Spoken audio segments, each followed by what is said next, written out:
Hi, my name is Putman, and I've been recording these videos, so thank you for watching them. God bless.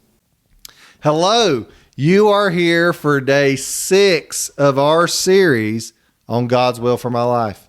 And we've been on quite a journey. If you remember, we said, does God have a plan for me? How can I know what God's plan is? Then on day 3 and 4, we talked about our relationships, the good ones that draw us close to God, the toxic ones that push us away. And then on day 5 yesterday, we talked about sin and how sin pulls us off the track of God's plan for our life. And so if you have not watched those 5 videos, don't worry. You can always go back and watch them. They're all short videos, and you can learn and kind of catch up with us. So before we do anything else, let's get into day 6, and you can go back and catch the other videos later, okay? So day 6, what are we talking about? We're talking about not only, we know God has a plan for our life. We've already explored that, and we know that we can know his plan. But now the question is, how do I live my life for God? How can I live my life for God? So I want you to look with me, Mark chapter 12. So go in your New Testament to Mark chapter 12, and we're going to go down to verse 28 and read through verse 31. And it says this: Then one of the scribes came, and having heard them reasoning together, perceiving that he had answered them well, asked him, which is the first commandment of all? So they're asking Jesus, which is the best command? And Jesus answered him, the first of all the commandments is, Hear, O Israel, the Lord our God, the Lord is one, and you shall love the Lord your God with all your heart, with all your soul, with all your mind, and with all your strength. This is the first commandment. And the second like it is this, you shall love your neighbor as yourself. There is no other commandment greater than these.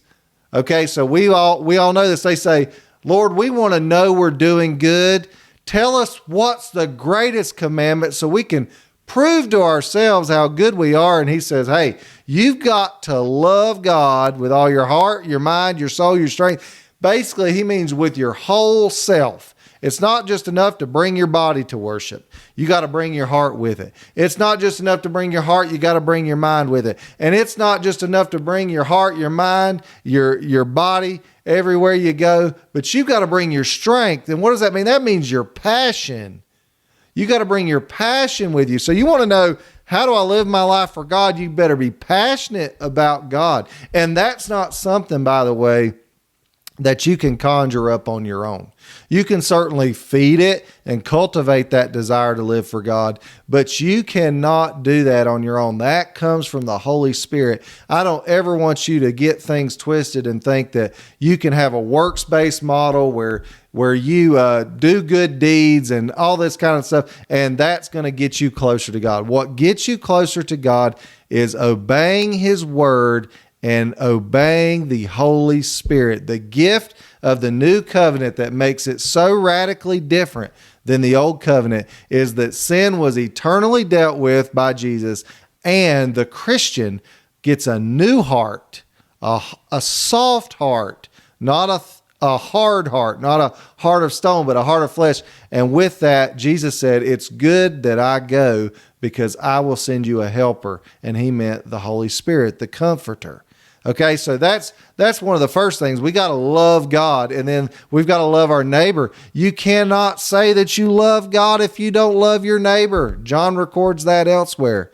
You can't say you love a God that you've never seen while you don't love your neighbor, your brother, who you do see.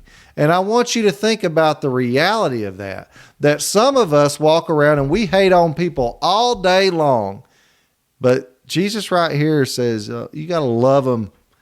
And John said, if you can't love somebody that's right next to you that you can see in the flesh, how are you going to love a God that you've never even seen? Okay. And so then let's go to John chapter 13. Let's read what is written there. John chapter 13, verse 34 and 35. So this is what Jesus says to his disciples. So he told the people asking him there, love God, love your neighbor. These are the greatest commandments. But now he tells his disciples this, a new commandment. He's going to give them something new. A new commandment I give to you, that you love one another as I've loved you, that you also love one another. By this, all will know that you're my disciples if you have love for one another. So he's telling them that they need to love each other. And what does that mean? That means we should have love for the Christian. The Christian church, the Christian people should have an intense love for the Christian church and for the Christian people. I can't tell you how many times that the church will cut everybody else some slack, but not one another. We're so quick to condemn one another and judge one another.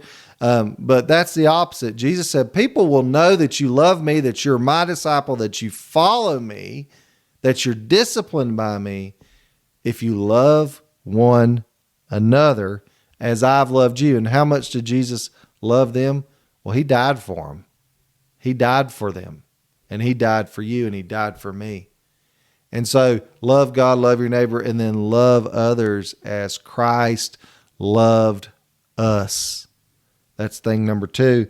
And then thing number 3, and a lot of Christians don't even know this verse, but it's out of Galatians chapter 6, verse 2. For my ministers who are watching this, you know this verse all too well.